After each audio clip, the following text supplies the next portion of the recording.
Hello Top Top Mom, mon nom est Marie-Pierre Villeneuve, je suis la fondatrice et la conseillère principale chez Bedaine Urbaine. Et aujourd'hui, dans ce court vidéo, on va parler des régressions du sommeil chez ton enfant de 0 jusqu'aux environs de 3 ans.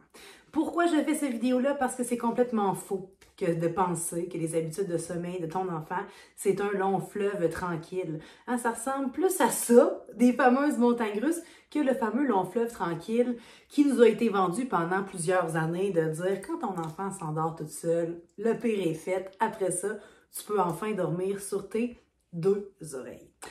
Avant de commencer, l'explication des régressions qui nous intéressent aujourd'hui, soit celles qui sont provoquées par des bonds de développement. Hein. Quand ton enfant progresse, ça peut amener vraiment une régression dans le sommeil de ton enfant. Je veux mettre au clair une chose, c'est qu'il y a 3 types de régressions. Il y a celle-ci, due à des bonds de développement, mais tu as aussi des régressions dues à des changements physiques. Hein? Gastro, pieds, mains, bouche, bronchite, otite, des réactions à des vaccins, une poussée dentaire. Bref, quand ton enfant a mal à quelque part, c'est normal que les habitudes de sommeil deviennent un peu plus boboches. Notre rôle en tant que maman, en tant que parent, c'est de réconforter et de soulager. Donc, il n'y a pas nécessairement ni d'amélioration dans les habitudes de sommeil à aller chercher. C'est vraiment le statu quo. On fait ce qu'on peut pour faire dormir notre enfant le plus possible parce que oui, effectivement, la douleur va être plus facile à gérer, si je peux me permettre l'expression, quand l'enfant est reposé. Puis, bien entendu, pour stabiliser le système immunitaire, le sommeil est notre meilleur ami. On a aussi des habitudes, des changements émotionnels, qui peuvent venir provoquer des changements dans les habitudes de sommeil. J'entends par changement émotionnel un changement à la garderie, un changement d'éducatrice, par exemple, un déménagement, une séparation de parents, un changement d'heure, un changement de saison, le changement d'orientation de la bassinette ou du lit à barreaux dans la chambre de ton enfant. Bref, tous les changements, aussi minimes soient-ils, pour toi, avec ton œil d'adulte, c'est possible que ça amène une répercussion dans le sommeil de ton enfant. Bien entendu, il faut la prendre en considération, laisser le temps à l'enfant de s'habituer à cette nouvelle réalité-là.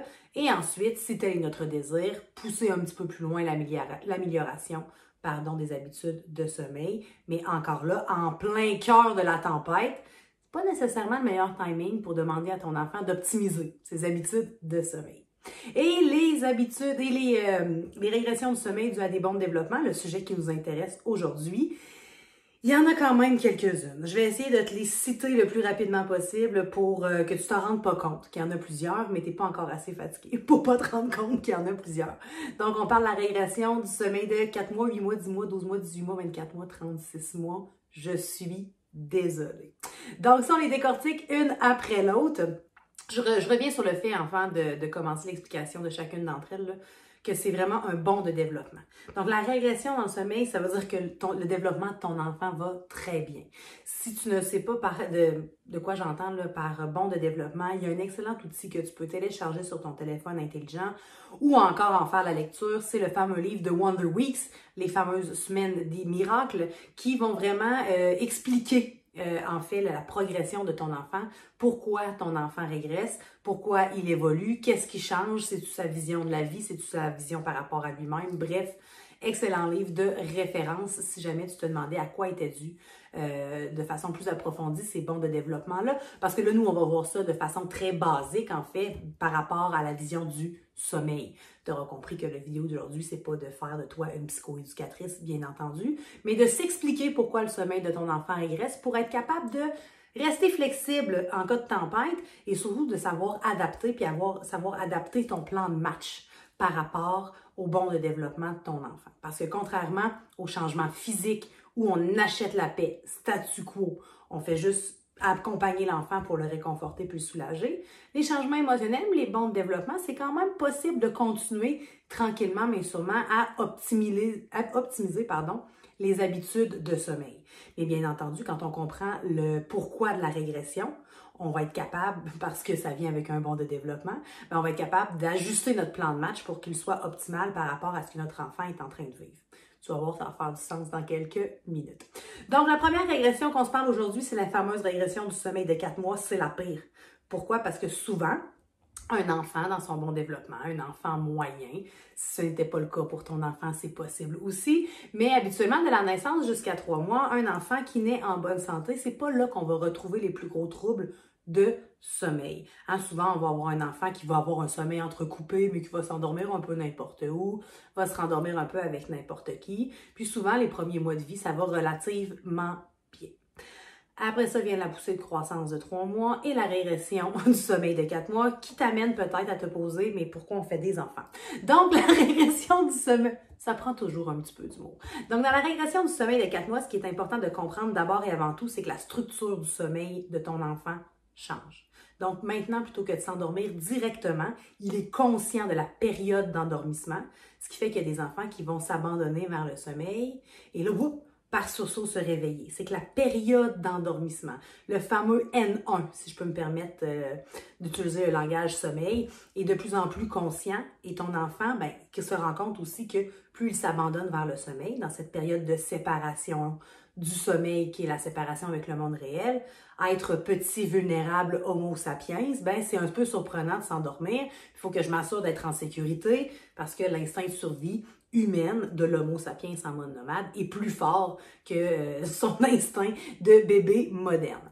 Donc ça, c'est la première chose, la période d'endormissement qui devient consciente. Ensuite, le lien d'attachement est de plus en plus fort, donc de séparer de son premier répondant devient quelque chose de plus en plus difficile et il commence à être conscient qu'il est un humain à part entière. Donc, tout ça dans la tête de ton enfant à 4 mois peut amener effectivement une régression dans son sommeil, une régression souvent qui va amener des siestes entrecoupées, des périodes d'éveil un petit peu plus difficiles, des endormissements un petit peu plus longs. Le plus beau conseil, de laisser ton enfant en période de jour se réveiller à l'endroit où il s'est endormi, ce qu'on va appeler dans le langage bedaine urbaine les fameuses siestes en plan B ou des siestes poutines pour éviter le plus possible le manque de sommeil accumulé. Et malheureusement, ou heureusement, ou fatalement, ou réalistement, à 4 mois, trop tôt pour parler d'autonomie du sommeil. Donc, le plus beau truc sommeil que je peux te donner pour cette période qui est un petit peu plus difficile, demande de l'aide. Demander de l'aide, c'est une preuve de courage. Ce n'est pas une preuve de faiblesse. Et même parfois, les guerrières ont besoin d'un petit coup de pouce. Ensuite, s'ensuit une poussée de croissance aux alentours de 6 mois. Ensuite, le prochain bord de développement, c'est vraiment la fameuse angoisse de séparation, hein, qu'on a appelée en langage commun, mais l'angoisse de séparation, en fait, sans nécessairement rentrer dans un cours de psychologie, puisque je ne suis pas psychologue moi-même, c'est un trouble psychopathologique que certains adultes vont avoir, en fait, de ne pas être capable de fonctionner s'il n'y a pas un premier répondant ou une personne dans laquelle on a entièrement confiance à nos côtés. Donc, vers 8-9 mois, c'est plus la permanence de l'objet, que ton enfant ne comprend pas encore que tu continues d'exister s'il ne te voit pas. Fait que ça, c'est cette période-là où même si tu es au bord de la porte ou en Chine, si ton enfant, dépendamment, peut-être que tu m'écoutes de la Chine, mais en tout cas, pour nous, ici, au Québec, la Chine, c'est l'autre bout du monde, ça fait aucune différence pour lui. Fait que c'est pendant cette période-là, si tu veux optimiser le sommeil de ton enfant, c'est pas nécessairement le meilleur timing pour prendre une méthode comme la méthode autonome, entrer et sortir de la chambre de bedaine urbaine. Okay? Ça, c'est la permanence des objets. Tant et aussi longtemps que c'est pas acquis, c'est pas nécessairement le temps de, comme je le disais, entrer et sortir de la chambre, parce qu'on va avoir l'impression qu'à chaque fois qu'on rentre dans la chambre et que l'enfant arrête de pleurer ou se met à sourire, que l'enfant est comme en train de, en québécois, on dirait, en train de nous niaiser, hein, en train de rire de nous. Mais c'est tout l'effet contraire, c'est quand tu rentres dans la chambre, il n'est pas en train de dire « Ah, j'ai gagné ». Il est en train de dire « Oh mon Dieu, je suis tellement heureux de savoir qu'elle n'a pas disparu pour l'éternité ». À 10 mois, c'est la position verticale. Tout développement au niveau, tout changement au niveau du développement moteur. La position assise, le 4 pattes, ramper, se tenir debout. Les premiers pas, j'en reparle à la prochaine régression du sommeil de 12 mois, peut amener effectivement des régressions dans le sommeil. Et le crois-le ou non, ton enfant se réveille en position verticale. C'est pas je me suis réveillée et je me suis mis debout dans mon lit. C'est vraiment je me réveille en position verticale et là je suis un peu désorientée. Donc oui, on devient préposé à la position horizontale de remettre l'enfant pour qu'il se rendorme paisiblement. Tant et aussi longtemps que cette aptitude-là, elle n'est pas acquise, c'est possible que ça provoque des réveils nocturnes. Et puis, même s'il est super bon à se mettre, par exemple, en position verticale, se rasseoir et se coucher en période d'éveil, c'est possible que ce soit un petit peu plus long à acquérir en période nocturne. 12 mois, les premiers pas, même principe. Plus un enfant dort, mieux il dort. Plus il est fatigué, moins bien il dort. Apprendre à marcher, c'est une habitude qui est quand même très prenante au niveau du développement moteur. Donc, tant et aussi longtemps que cette habitude-là n'est pas acquise, c'est possible que ton enfant ait que tu vois des répercussions, en fait, dans les habitudes de sommeil de ton enfant. Bien entendu, c'est possible que ton enfant marche à 11 mois, c'est possible qu'il marche à 17 mois. Donc, cette régression-là peut effectivement varier d'un enfant à l'autre. Et puis, une petite parenthèse comme ça qui est toujours très importante, si ton enfant est né de façon prématurée, toujours prendre l'âge corrigé plutôt que l'âge réel.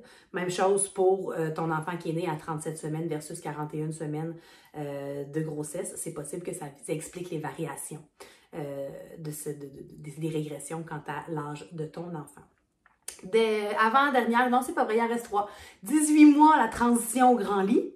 Ton enfant se sent enfin comme la Reine des Neiges. Il a été libéré de sa fameuse bassinette de son lit à barreaux. Donc, effectivement, il s'est rendu compte qu'il pouvait le rejoindre au salon, ce qui fait que ça peut amener des perturbations dans ses habitudes de sommeil parce qu'il prend plus de temps pour s'endormir. Donc, manque de sommeil qui peut s'accumuler sur quelques jours. Mon plus beau conseil, couche-le plus tôt. Et c'est aussi à 18 mois, si la transition au grand lit n'a pas été faite, qu'il y a une régression dans le sommeil de ton enfant, c'est peut-être le temps de penser à cette fameuse transition-là parce que ton enfant est peut-être un peu coincé à l'intérieur de son lit à 4 côtés. À 24 mois, fameux terrific tout, ce besoin d'autonomie grandissant sans nécessairement avoir le développement moteur suffisamment raffiné pour accomplir tout ce que je veux dans une journée. Et quand ça ne fonctionne pas, je n'ai pas non plus la capacité émotionnelle, émotive de me ramener sur terre et de relativiser. Ce qui fait que quand ton enfant veut attacher sa fermeture éclair et qu'il ne réussit pas, plutôt que de demander de l'aide, se tire à terre et fait une crise existentielle, comme si tu venais de lui arracher un bras, et ce, pendant une vingtaine de minutes. Bienvenue dans le Terrific 2. C'est une période de développement qui est très prenante à vivre au quotidien pour un parent. Encore une fois, demander de l'aide peut être un excellent conseil, une excellente ressource à garder dans ta petite back pocket, dans ton petit carnet de trucs avec des enfants quand on dit que ça prend un village élever un enfant. Pas juste une quote sur Pinterest, c'est vrai.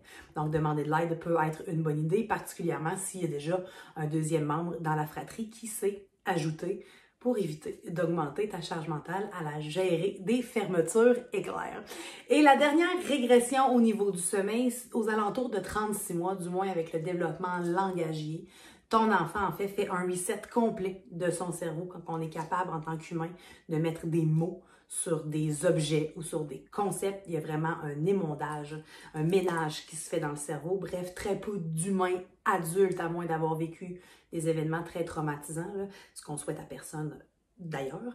Mais c'est possible d'avoir, quand on a des événements traumatisants, des souvenirs du 0-3. Sinon, dans la majorité de l'espèce humaine, on n'a aucun souvenir de la période 0-3 ans. C'est dû au développement langagier qui fait comme un genre de reset dans le cerveau, puis que là, on apprend à parler puis à communiquer. C'est habituellement aussi la fin de ce que j'appelle l'hypervigilance primale, hein, que souvent vers 3 ans, un enfant va comprendre dépendamment de son développement. Si ce n'est pas le cas pour le tien et qu'il est âgé de plus de 3 ans, je t'invite à ne pas paniquer. Hein? C'est bien entendu, il faut relativiser dans tout, mais habituellement, aux alentours de 3 ans, un enfant commence à comprendre que même si le premier répondant n'est pas physiquement avec lui, qu'il continue à veiller sur lui. En langage homo sapiens, ça donne qu'un enfant de 3 ans, habituellement, comprend que le parent veille sur la grotte sans nécessairement être dans la grotte avec lui. Donc, ça peut amener les dernières régressions dans le sommeil de l'enfant, c'est vraiment le développement langagier aux alentours de 3 ans.